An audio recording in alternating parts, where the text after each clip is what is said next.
Hello everyone. तो आज हमारा एंशियंट हिस्ट्री की सीरीज़ का फर्स्ट लेक्चर है।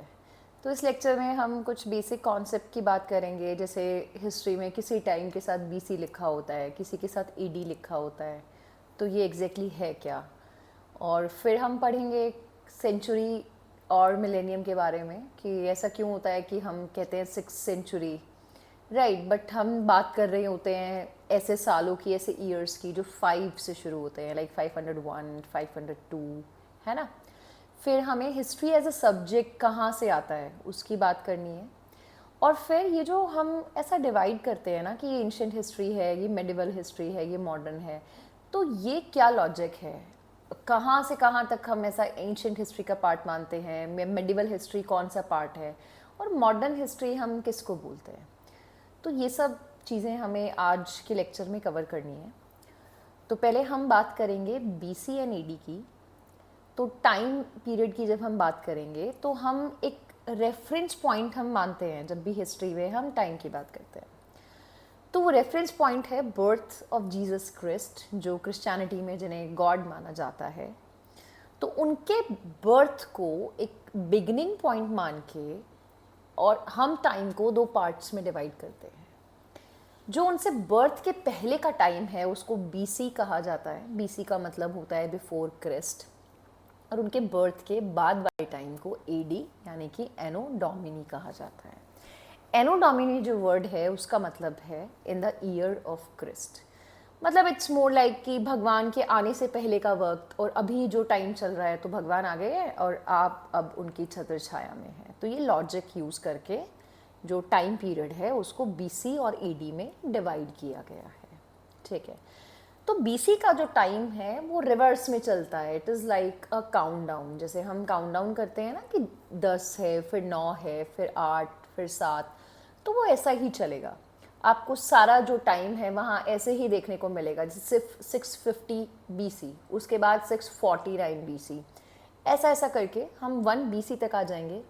फिर कोई ज़ीरो ईयर नहीं होता है, time can never be zero, right. तो 1 बीसी के बाद सीधा 1 एडी आ जाता है। तो एडी मतलब हम मान लेते हैं कि जीसस क्रिस्ट का बर्थ वहाँ पे हुआ था।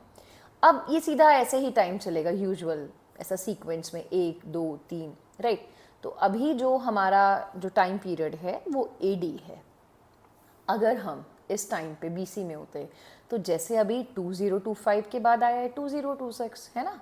अगर हम बीसी वाले ज़माने में होते तो 2026 के बाद 2025 आता, उसके बाद 2024 आता, सब रिवर्स में चलता, राइट। तो यही डिफरेंस है बीसी और एडी का। तो काउंटडाउन की तरह बीसी चलता है और एडी में तो नॉर्मल यूजुअल जो काउंटिंग हम करते हैं वो एडी है, राइट। तो बीसी मतलब before the birth of Jesus Christ, और anno domini in the year of the lord, वो ज़माना जब भगवान आ चुके हैं और अब ये उन्हीं का वक्त है, राइट। और कभी कभी क्या होता है, हमें किसी डेट के साथ सिरका लिखा हुआ मिलता है।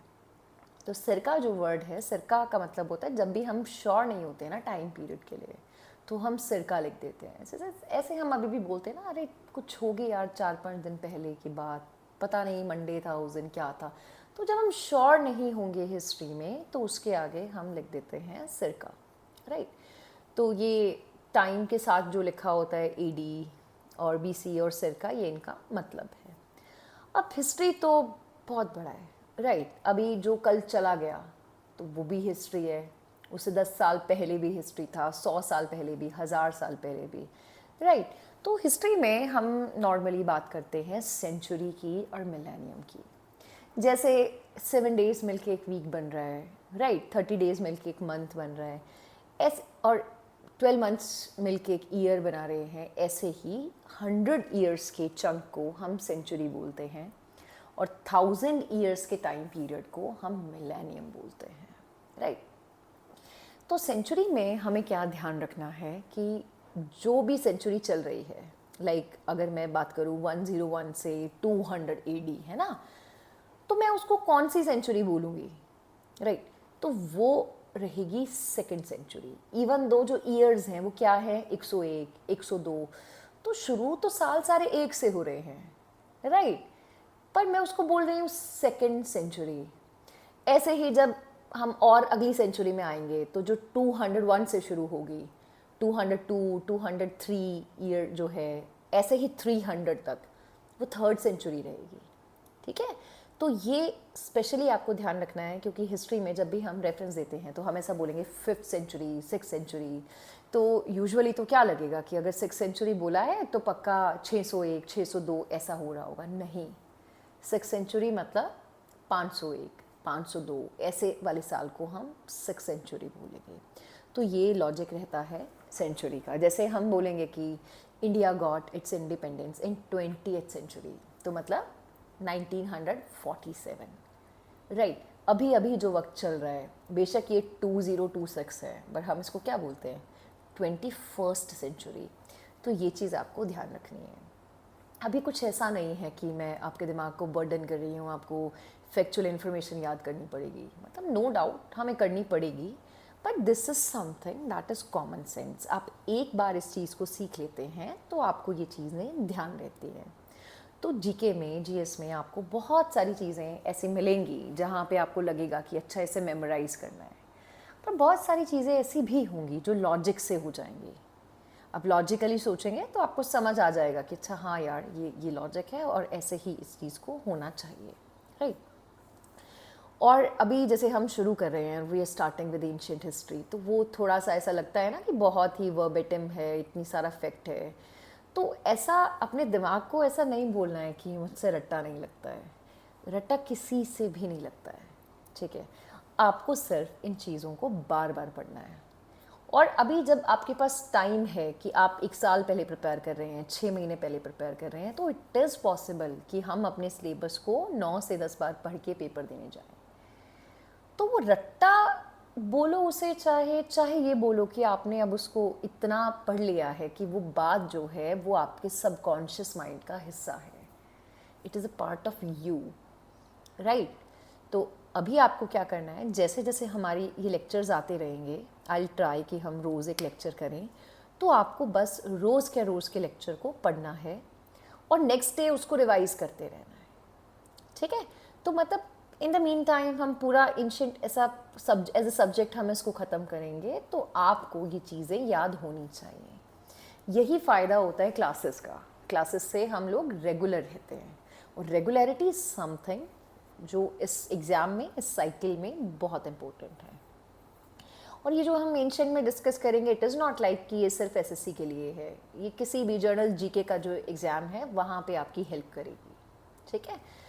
तो अब हम हिस्ट्री की बात करते हैं। What exactly is history? तो हिस्ट्री जो वर्ड है वो ग्रीक वर्ड हिस्टोरिया से आया है। तो हिस्टोरिया का मतलब होता है रिसर्च करना, इन्वेस्टिगेट करना, ढूंढ ढूंढ के बातों को निकालना, उसी को हम हिस्ट्री कहते हैं।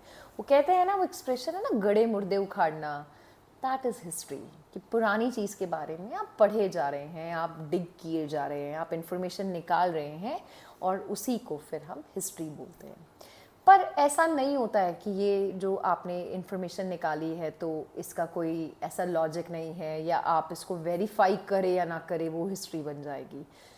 This information should be verified, और वो हम आगे जाके पढ़ेंगे। इसी से वेरीफाई करने वाला जो कॉन्सेप्ट है ना, उसी के बेस पे हम हिस्ट्री को फर्दर डिवाइड करते हैं, राइट। तो अब जब हम हिस्ट्री की एज अ सब्जेक्ट बात कर रहे हैं, तो हम बात करेंगे फादर ऑफ हिस्ट्री की। तो हेरोडोटस को हिस्ट्री का फादर माना गया है, और किसी भी सब्जेक्ट के फादर होने का मतलब होता है कि इन्हीं की वजह से ये जो डिसिप्लिन है ये एज अ सब्जेक्ट इवॉल्व हुआ है, ठीक है। और सिकारो एक रोमन फिलोसफर होते थे, उन्होंने कहा है कि हेरोडोटस ने हिस्ट्री को एज अ सब्जेक्ट बनाने में इतना वर्क किया है कि ideally he should be considered as father of history, right. तो फादर ऑफ हिस्ट्री में हम ध्यान रखेंगे हेरोडोटस को।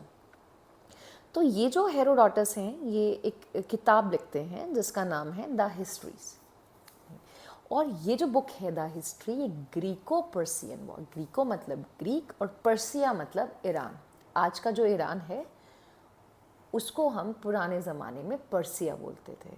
तो आप ये भी कह सकते हैं कि ग्रीको ईरानियन वॉर पे ये बुक है, या ग्रीको पर्सियन वॉर पे, दोनों ही चीज़ें ठीक रहेंगी। और आपको पता है ये जो हेरोडोटस थे, ही वॉज अ ज्योग्राफर, ठीक है, वो ज्योग्राफी के एक्सपर्ट थे, right, but he is considered as father of history, right. तो ये इनको इवन पहला रियल हिस्टोरियन भी माना जाता है दुनिया का, ओके। तो और एक ऐसा ही एक फ़नी फैक्ट है इनके बारे में कि जब इन्होंने ऐसा बताना शुरू किया ना हिस्ट्री के बारे में, ऐसे इन्होंने ऐसे स्टोरीज़ बतानी शुरू की, तो जो इनके क्रिटिक थे ना वो इनको ऐसा बोलते थे कि फादर ऑफ लाइज, तो झूठी बोलते रहते हैं। बट अल्टीमेटली मतलब over the period of time इन्होंने अपनी ऑब्जर्वेशंस को फैक्चुअली कंफर्म किया। तो अभी हम इनको किसके बारे क्या याद रखेंगे हम इनके बारे में, तो हम सिर्फ इतना याद रखेंगे कि हेरोडोटस जो हैं वो फादर ऑफ हिस्ट्री हैं, और उन्होंने एक बुक लिखी थी, he is the author of the book क्या, द हिस्ट्रीज। और द हिस्ट्रीज जो बुक है वो ग्रीको ईरानियन वॉर पे है। हाँ, यहाँ से हम ये भी याद रखेंगे कि ईरान को पुराने ज़माने में पर्सिया कहा जाता था, राइट। फिर आता है मॉडर्न हिस्ट्री के जो फादर हैं वो हम लेपर्ड वॉन रैनके को कहते हैं, राइट। अब हम बात करेंगे हिस्ट्री की डिवीज़न की, राइट। तो हिस्ट्री अब इतना बड़ा टाइम पीरियड है, मतलब टिल डेट, अभी अभी आज की डेट से पहले एवरीथिंग इज़ हिस्ट्री, राइट। तो अब कैसे डिफ्रेंशिएट करेंगे, तो हमने क्या किया, हमने हिस्ट्री को डिवाइड कर दिया 3 पार्ट्स में, pre historic, proto historic and historic period, right. तो प्री हिस्टोरिक जो पीरियड है वो हमने उस पीरियड को माना जब हमने लिखना नहीं सीखा था। And you know writing is something that makes us civilised.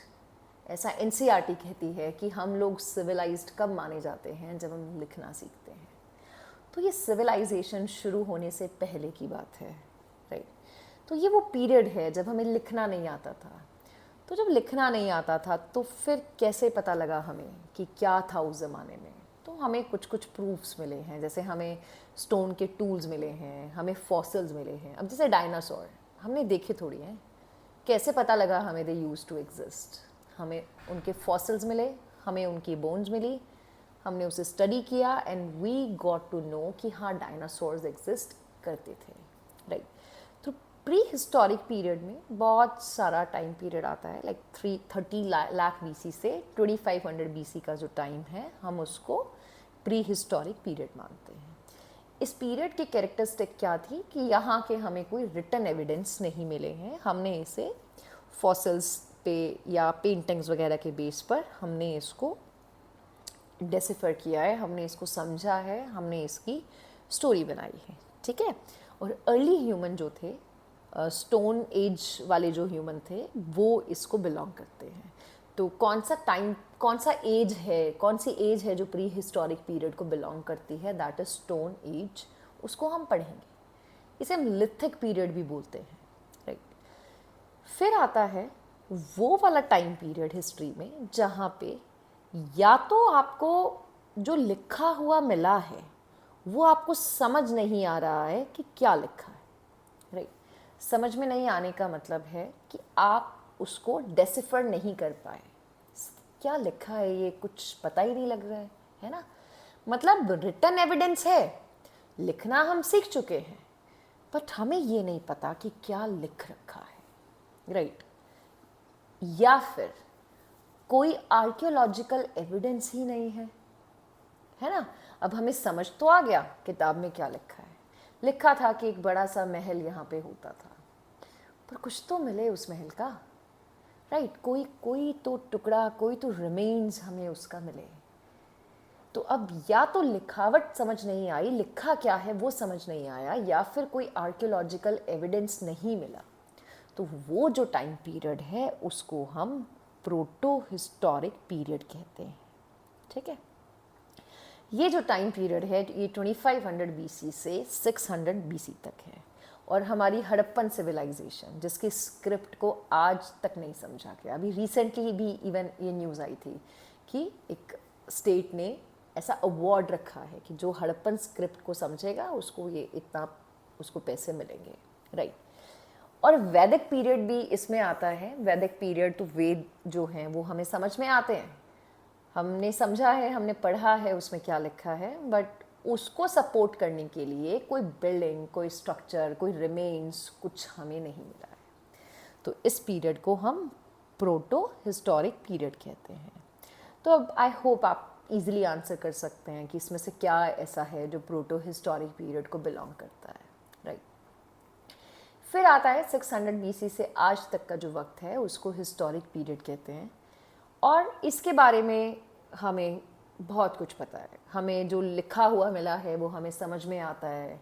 उसको प्रूव करने के लिए हमें एविडेंस भी मिले हैं, कॉइन्स हैं, मॉन्यूमेंट्स हैं, राइट। मैन्युस्क्रिप्ट्स हमें मिली है। मैन्युस्क्रिप्ट का मतलब होता है कोई भी ऐसा बहुत पुरानी बुक जिसको हाथ से लिखा गया है उसको मैन्युस्क्रिप्ट कहते हैं, राइट। तो इस पीरियड के बारे में आपको सब कुछ पता है, यू नो एवरीथिंग, आपने बुक्स में लिख दिया है, आपके पास प्रूफ्स हैं, सब है, राइट। तो अब आता है इंडियन हिस्ट्री को कितने पार्ट में डिवाइड किया गया है, राइट। तो इंडियन हिस्ट्री जो है it is divided into, usually it is divided into ancient, medieval and modern. पर एक और डिवीज़न है जो हम इसमें ऐड की है, that is post modern, right. अच्छा, एक और चीज़ आप याद रखेंगे अभी करंट अफेयर्स के पर्सपेक्टिव से, कि जो मैन्युस्क्रिप्ट की जो डेफिनेशन है ना, जो हमारी गवर्नमेंट मानती है, जो हमारा जो वो मिशन है, नेशनल मिशन ऑफ मैन्युस्क्रिप्ट, किसको मैन्युस्क्रिप्ट मानता है। अब हाथ से लिखे हुए तो मेरे नोट्स भी हैं, क्या वो मैन्युस्क्रिप्ट है? नहीं।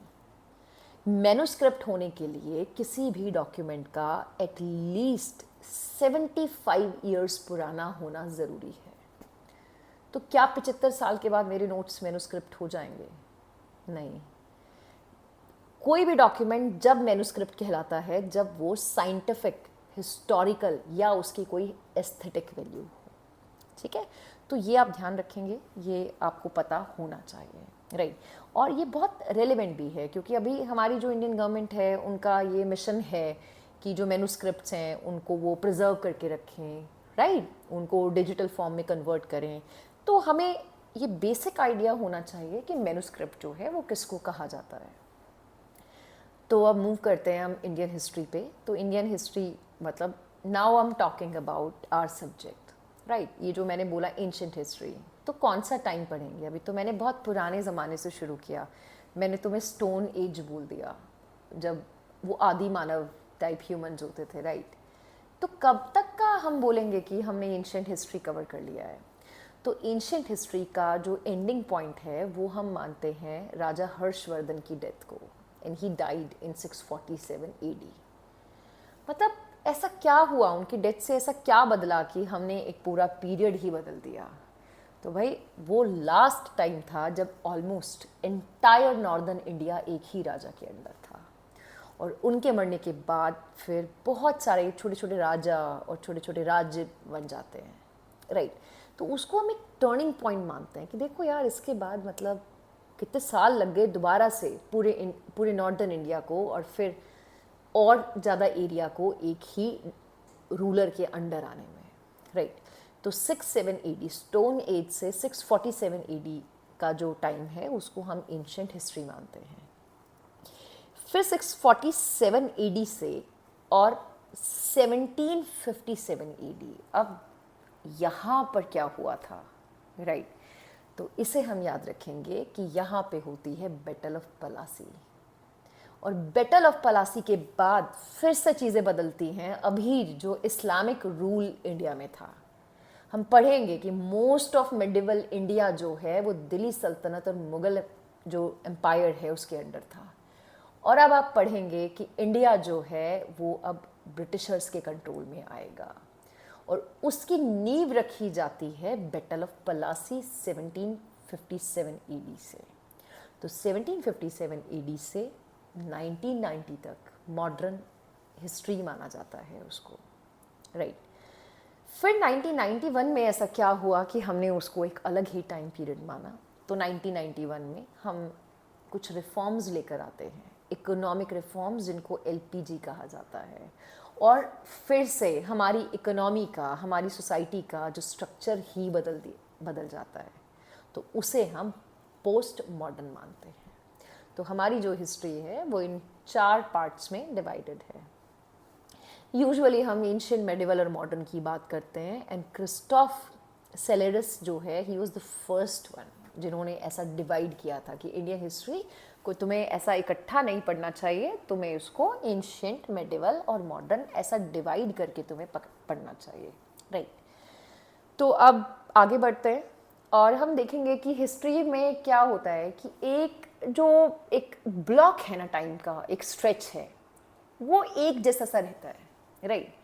जैसे अभी भी बात करें और मैं आप ही की लैंग्वेज में बात करूं, something that you can relate to, तो आप ड्रेसेस में देखो ना कैसे कैसे एक दौर सा चलता है कि ये नैरो जीन्स का टाइम है, ये बेल बॉटम का टाइम है, ये स्ट्रेट जीन्स का टाइम है ना।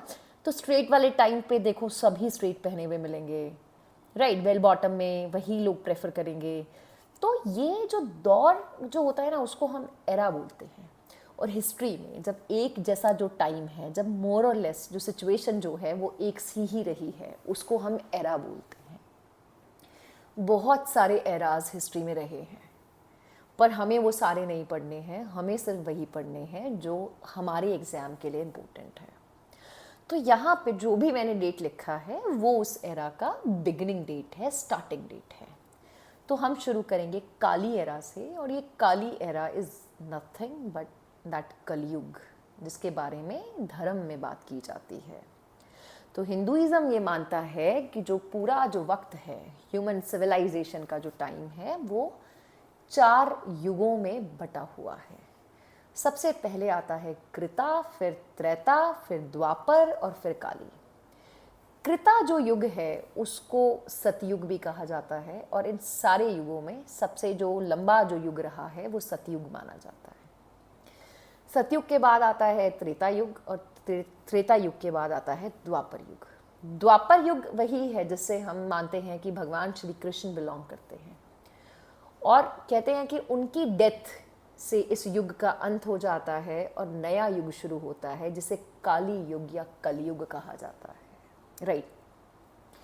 अगर एक और रेफरेंस से मैं बात करूं तो कहते हैं कि महाभारत वॉर के ख़त्म होने के 20 साल के बाद जो है वो काली युग जो शुरू हो गया था, ठीक है।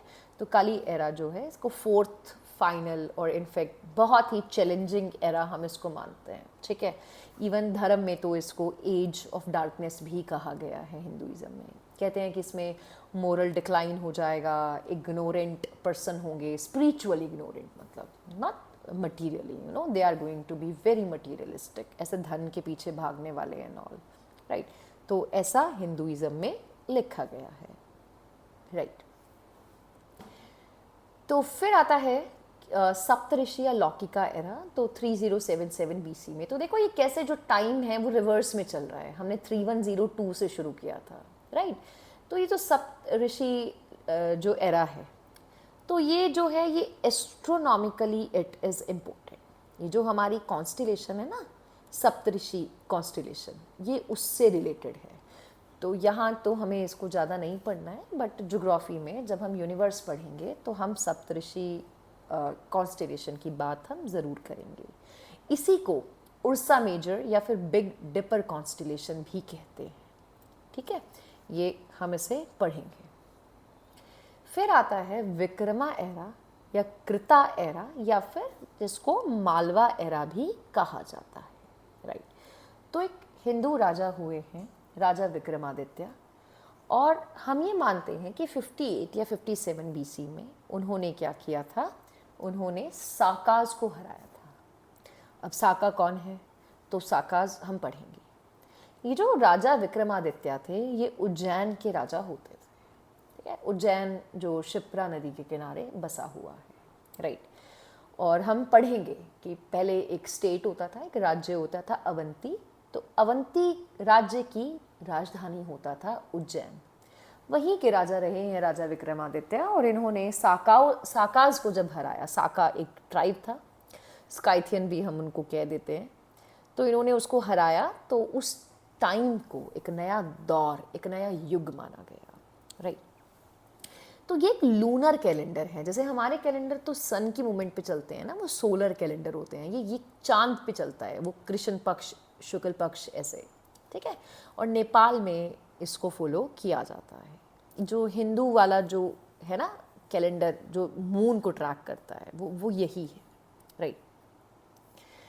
तो अब ये जो उज्जैन की हमने बात की कि ये जो उज्जैन के राजा रहे हैं, शिप्रा नदी के किनारे उज्जैन है, तो कालिदास ने एक बुक लिखी है मेघदूत। तो वो जो सारी बुक है वो एक बादल के रेफरेंस से दे रखी है कि क्लाउड आसमान में जा रहा है तो उसने क्या देखा है। तो वहाँ पे जो उन्होंने डिस्क्रिप्शन दे रखा है कालिदास ने अपने मेघदूत में, वो उज्जैन का ही दे रखा है, ठीक है। तो ये चीज़ हम याद रखेंगे। तो उसके बाद आता है साका एरा, और साका एरा जो है वो 78 एडी में शुरू होता है। तो अब हम एडी में आ गए, क्रिस्ट का बर्थ हो चुका है। अब हम जो यूजुअली मतलब ऐसा वो काउंटडाउन की तरह नहीं चलेगा, अभी ये 78 79 ऐसे ये टाइम चलेगा, हम उस वक्त में आ गए, राइट। तो ये जो साका एरा है, इसको शुरू करने का जो क्रेडिट है वो कनिष्क को दिया जाता है, राइट। तो ऐसा कहते हैं कि जो राजा जो कनिष्क जो थे, उन्होंने साकास को, साकाज ही हारते रहते हैं, पहले भी ये हारे थे, अभी भी ये हार गए हैं, राइट। तो उन्होंने इनको हराया था। कुशन राजा थे, कुशान राजा, राजा कनिष्क, जिनको सेकंड अशोक भी कहते हैं। तो उन्होंने इनको साकाज को हराया और 78 एडी में हराया था। तो उसका जो नाम है वो साका एरा दे दिया गया था, ये बताने के लिए कि इन्हीं को हराया है मैंने, ठीक है। तो ये जो है ये है हमारा नेशनल कैलेंडर, राइट। तो ये 22 मार्च को शुरू होता है। ये जब भी न्यू ईयर सेलिब्रेशन की बात आती है ना, तो ऐसा कहते हैं अरे हमारा न्यू ईयर तो 22 मार्च से है, ये तो अंग्रेज़ों का है, ऐसे बातें होती है, राइट। तो वो साका कैलेंडर की बात कर रहे हैं जब वो बात कर रहे हैं 22 मार्च के न्यू ईयर की। तो जिस साल लीप ईयर होगा उस साल ये 21 मार्च को शुरू होगा, एल्स ये 22 मार्च को होता है ऑफिशियली, राइट। तो अब क्या होता है कि इसमें आपको जो इसके मंथ्स होते हैं, ये वही मंथ हैं जो हम कहते हैं ना देसी महीने जो हैं, वो सावन, अषाढ़, ये सब, ये मंथ्स आपको याद होने चाहिए, राइट। ये बेसिक है, जर्नल एक कॉमन सेंस है, नॉलेज है जो आपको पता होना चाहिए। तो ये शुरू होता है चैत्र से, जिसको हम चैत कहते हैं। फिर आता है बैसाख, फिर आता है जेठ जो गर्मी वाला मंथ होता है, फिर आएगा आषाढ़, फिर श्रावण, फिर भद्र, फिर अश्विनी, और फिर आता है कार्तिक। और कार्तिक मंथ के 15th डे पे दिवाली होती है, ठीक है। फिर ठंड आएगी माघ, शीरीष और पोष। फिर आता है माघ का महीना, और माघ का महीना मकर संक्रांति से शुरू होता है।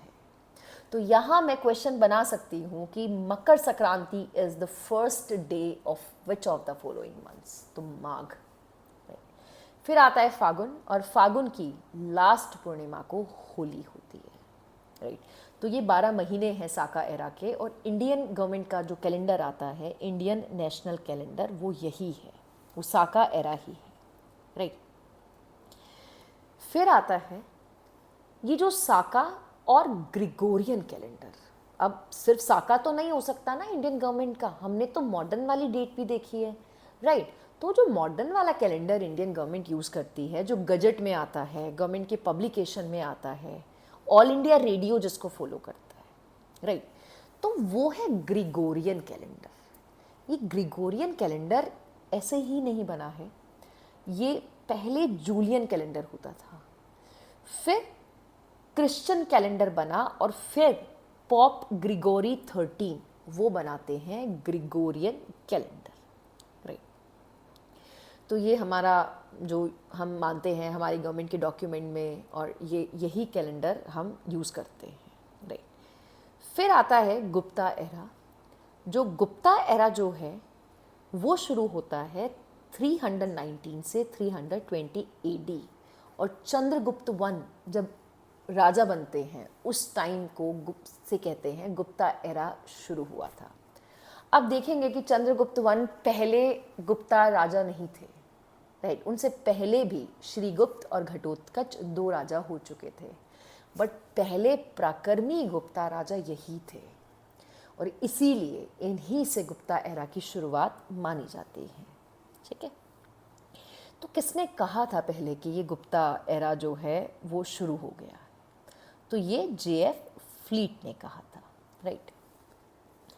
फिर आता है, अच्छा एक क्वेश्चन है मेरा आपके लिए, तो ये मैं डिस्कस करूँगी, ऐसा नहीं है मैं इसको डिस्कस नहीं करूँगी, बट ये एक होमवर्क है। अगर आपको साका एरा को ऐसा मॉडर्न कैलेंडर में कन्वर्ट करना पड़े तो आप कैसे करेंगे? चलो आप मुझे कमेंट्स में ये बताना कि जो हमारा इंडिपेंडेंस डे है तो मॉडर्न में तो तुम्हें पता है, राइट, इट्स 15 अगस्त 1947, है ना। तो अगर मुझे उसको साका एरा में कन्वर्ट करना पड़े तो हमारा इंडिपेंडेंस डे कैसे होगा और आपने उसको कैसे कन्वर्ट किया, तो इसे हम डिस्कस करेंगे, हम इसको नेक्स्ट लेक्चर में डिस्कस करेंगे। बट अभी I want you guys to calculate it, ठीक है। तो हम लोगों ने पढ़ा गुप्ता एरा। अब गुप्ता एरा के बाद आता है हर्षा एरा, और राजा हर्षवर्धन जब राजा बने थे तो देखो इनकी डेथ से एंशिएंट हिस्ट्री ख़त्म होती है। तो 1606 में हर्षवर्धन जो है वो राजा बनते हैं। ये वही राजा हैं जिनके लिए कहा जाता था कि ये पेन भी उतना ही अच्छा चलाते थे जितना अच्छे से ये तलवार चलाते थे। तो मतलब he was such an amazing writer and such an impressive warrior. पढ़ेंगे हम इनके बारे में। तो देखो हम सिर्फ इम्पोर्टेंट राजाओं की बात कर रहे हैं, राइट। फिर आ जाते हैं हम मेडिवल में, और मेडिवल में 622 AD को हम मानते हैं कि हिजरी एरा शुरू होता है, राइट। तो इस्लाम में जो इस्लाम के जो फाउंडर हैं प्रॉफिट मोहम्मद, जब उन्होंने इस्लाम की नींव रखी थी, जब इस्लाम का जन्म हुआ था 622 AD में, तो उस टाइम पे उन्होंने एक यात्रा की थी। वो यात्रा उन्होंने मक्का से मदीना तक की थी और उस यात्रा को हिजरत बोलते हैं, ठीक है। तो उसी यात्रा के साल को हिजरी एरा डिक्लेयर किया था सेकंड खलीफा उमर ने, राइट। अब खलीफा क्या होते हैं और प्रॉफिट मोहम्मद से वो कैसे रिलेटेड हैं, ये हम पढ़ेंगे जब हम मेडिवल हिस्ट्री पढ़ेंगे। और जब हम इस्लाम पे आएंगे, जब हम दिल्ली सल्तनत पे आएंगे, तो सबसे पहले हम इस्लाम की फाउंडेशन की ही बात करेंगे, ठीक है। वहाँ पे हम पढ़ेंगे कि खलीफा और प्रॉफिट मोहम्मद में क्या रिलेशन है, राइट। तो अभी सिर्फ आप इतना समझें कि जो इस्लाम है वो 622 AD में इस्लाम वाज फाउंडेड, राइट। और ये लूनर एरा है, ये भी मून की साइकिल को पे डिपेंडेंट होता है, ठीक है। जैसे हम सन की साइकिल पे, जैसे मैंने आपको पहले ही बताया कि मॉडर्न कैलेंडर सन की मूवमेंट को, सोलर डे को कंसिडर करता है, तो ये लूनर डेज को कंसिडर करते हैं, राइट। फिर आता है एक चाणक्य राजा हुए हैं विक्रमादित्य 6, और he was such an amazing king कि जब उन्होंने एक अपना राज्य संभाला 1076 AD में, तो उसको चाणक्यन विक्रमा एरा बनाया गया। अब ये विक्रमादित्य, कितने विक्रमादित्य हैं, राइट। अभी थोड़ी देर पहले भी हमने पढ़ा था कि विक्रमादित्य ने तो भाई ये विक्रमा एरा बनाया है। अब फिर से विक्रमादित्य, तो आप ये समझें कि विक्रमादित्य जो टाइटल है वो बहुत सारे हिंदू किंग्स ने लिया है, राइट। कोई भी राजा जो है वो जब इम्प्रेसिव सा राजा होता था तो वो विक्रमादित्य का टाइटल ले लेता था, राइट। तो ये एक ही नहीं है, ये डिफरेंट किंग हैं, डिफरेंट डायनेस्टीज़ के रहे हैं, राइट। तो मतलब विक्रमादित्य वो खुद को ये बोलते थे कि हम तो मतलब ब्रेवरी के जो हैं वो सूरज हैं, right. We are like such a like shining figure in the arena of bravery. तो वो खुद को फिर वो विक्रमादित्य डिक्लेयर कर देते थे। तो ये एक टाइटल है, it's not exactly a person, ये एक रॉयल टाइटल है। और हिंदुइज्म में 14 विक्रमादित्य हुए, ठीक है, over the period of time, throughout the history. राजा लोग जो हैं वो खुद को ये टाइटल देते रहे हैं, ठीक है। ये ऐसा चक्रवर्ती राजा टाइप ये टाइटल होता था, राइट। जैसे आप गुप्ता एम्पायर में पढ़ेंगे तो चंद्रगुप्त 2 हैं, वो भी खुद को विक्रमादित्य बोलते हैं, राइट।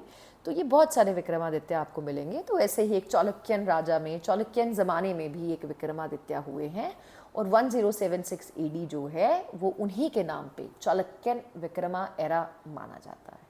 ठीक है, ये कल्याणी नाम की जगह पे ये राजा थे और इनके कोर्ट में एक राइटर होते थे बिलहन, और उन्हीं बिलहन ने एक किताब लिखी थी विक्रमादेवा चरित, पढ़ेंगे हम इसको, राइट। फिर आता है इलाही एरा, और इलाही एरा जो है वो अकबर ने शुरू किया था। जो राजा अकबर हैं उन्होंने इलाही एरा शुरू किया था, और इसके शुरू करने का साल जो है वो इम्पोर्टेंट है। 1584 में उन्होंने डिक्लेयर किया कि 1556 में से इलाही एरा जो है वो शुरू हो रहा है। ठीक है, तो ये जो है 1584 ही हम इसमें साल याद रखेंगे। यू कैन इग्नोर दैट 1585 जो साल है उसको इग्नोर करें। पर एक चीज़ आप यहाँ पे ध्यान रखेंगे कि इलाही एरा को शुरू करने वाले जो हैं वो अकबर हैं, और उसको ख़त्म करने वाले जो हैं वो औरंगजेब रहे। ठीक है, फिर आता है राजसाका, और राजसाका 1674 छत्रपति शिवाजी के कोरोनेशन को, जब वो राजा बने थे तो उसको मार्क करने के लिए ये राजसाका जो है उसका रेफरेंस दिया जाता है, राइट। तो ये यहाँ पे हमारे इम्पोर्टेंट एराज जो हैं वो ख़त्म होते हैं। अब कुछ ऐसे ही मिसलेनियस इन्फॉर्मेशन है। तो सिविलाइजेशन, मैंने आपको पहले भी बताया था कि जब तक हम लिखना नहीं सीखते हैं हमें सिविलाइज्ड नहीं माना जाता है, राइट। और फिर एनसीईआरटी में कुछ इम्पोर्टेंट पासेस दे रखे हैं। तो हिंदू कुश जो माउंटेन है वहाँ पे 2 रेंजेस हैं, सुलेमान रेंज और कीरथर रेंज। तो सुलेमान रेंज में 2 पास हैं। पास का मतलब होता है माउंटेन में वो गैप जहाँ से हम क्रॉस कर सकते हैं, जहाँ पे माउंटेन जो है वो ऐसा ऊंचा ऐसे माउंटेन नहीं रहा है, एक रास्ता सा बन गया है माउंटेन में, राइट। तो सुलेमान रेंज में खैबर पास है और गोमल पास है। खैबर पास जो है वो इंडिया को अफगानिस्तान से कनेक्ट करता है। और फिर है कीरथर रेंज, तो कीरथर रेंज में बोलन पास है, और बोलन पास जो है वो इंडिया को बलूचिस्तान से कनेक्ट करता है। ये आप याद रखेंगे, राइट। फिर एक बुक है जिसका राइटर आपको याद करना है, वो है नेचुरलिस हिस्टोरिया। तो ये जो बुक है ये इंडिया और इटली के ट्रेड रिलेशंस की बात करती है, ठीक है। और ये लीनी द एल्डर जो रहे हैं, एक रोमन ऑथर रहे हैं, उन्होंने ये किताब लिखी है, ठीक है। इसको नेचुरल हिस्ट्री भी बोल दिया जाता है। ये एक तरह से मतलब पूरा मतलब एक इसको ना ऐसे कहते हैं कि ब्लू प्रिंट है मॉडर्न एनसाइक्लोपीडिया के लिए। मतलब it's not just India Italy के ट्रेड की बात कर रही है, राइट। ये बहुत सारी बात कर रही है।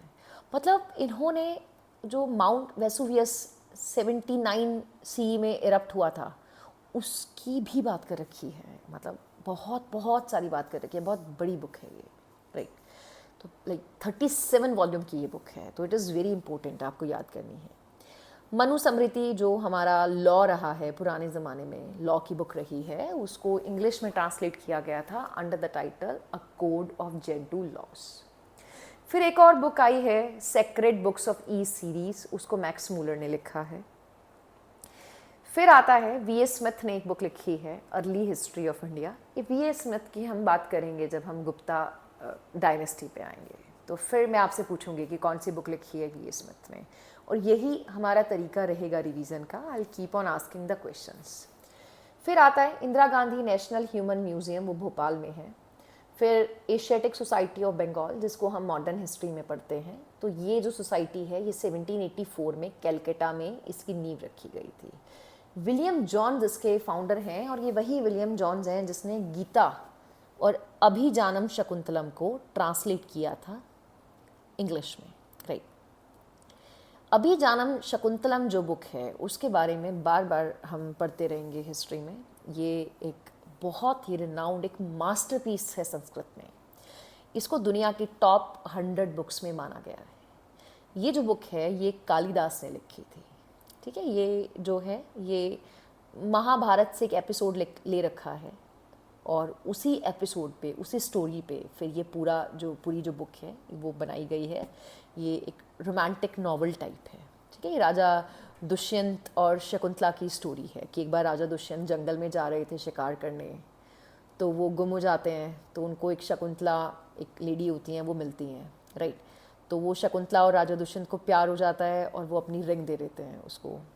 तो फिर वो शकुंतला मतलब वो एज़ यूजुअल मतलब जब लोग प्यार में होते हैं तो एक दूसरे के बारे में ही सोचते रहते हैं, तो वो हमेशा राजा दुष्यंत के बारे में सोचती रहती थी। तो एक बार वहाँ पे ऋषि दुर्वासा आ जाते हैं, जिनको हम मानते हैं उनको बहुत गुस्सा आता था। तो उन्होंने देखा यार ये लड़की तो ध्यान ही नहीं दे रही है, मेरी बात ही नहीं सुन रही है, तो उसको श्राप दे देते हैं कि तू जिसके बारे में सोच रही है ना वो तुझे भूल जाए। तो इसी पूरी स्टोरी पर ये बुक लिखी गई है, and one of the top 100 books of this world, right. तो ये बहुत इंपॉर्टेंट है, हमें इसका पता होना चाहिए। इनफैक्ट हमें इसके एक्टर और एक्ट्रेस का भी नॉलेज होनी चाहिए कि मतलब कौन हीरो है इसमें। तो यहाँ पे हमारा ये इंट्रोडक्टरी लेक्चर ख़त्म होता है, तो हम कल फिर मिलेंगे और हम फिर ह्यूमन इवोल्यूशन की बात करेंगे। अभी मैंने बताया स्टोन एज में आदि मानव होते थे, अभी हम तो बिल्कुल डिफरेंट है ना, तो हम कैसे आए आदि मानव से, तो हम वो पढ़ेंगे। फिर हम स्टोन एज शुरू करेंगे, ठीक है। तो हम ऐसा सीक्वेंस में करके और we will complete this entire subject. Thank you, thanks a lot.